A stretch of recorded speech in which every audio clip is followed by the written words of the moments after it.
It's week 4 of quarantine, Faith Family. I remember when the elders were just postulating, what happens if this thing lasts until Easter? And here we are, almost a month of surviving. You know, in one weird way, it kind of does remind me of that TV game show Survivor. No, not on the part of being deserted on a tropical island. We would all probably prefer that right about now. But the outwit, outplay, outlast bit.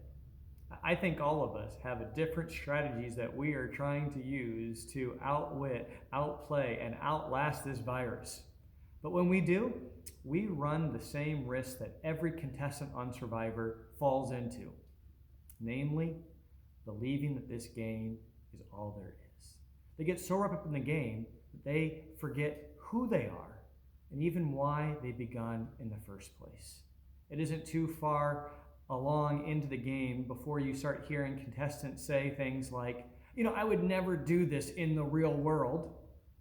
What they're really saying is that this game has become all that they think about. It has become life itself, and so they are willing to only think about themselves.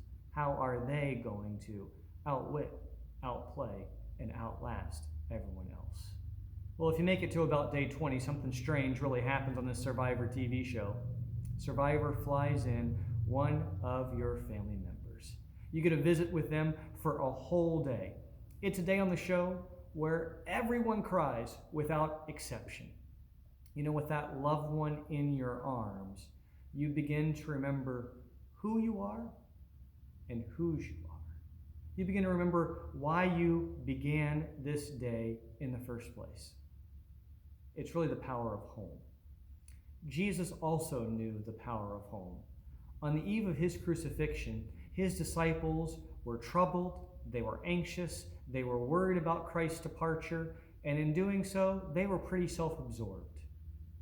So Jesus, in desire to console their troubled hearts, reminds them who they are, whose they are, what world is the true reality, and also where they are going.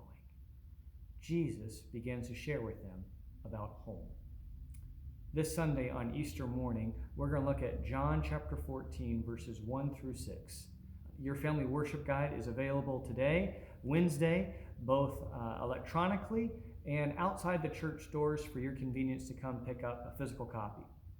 We also are going to have a special video for you on Sunday morning. Pastor Pat and I are looking forward to addressing the church with a special YouTube video for Easter Sunday to celebrate with you the resurrection of Christ.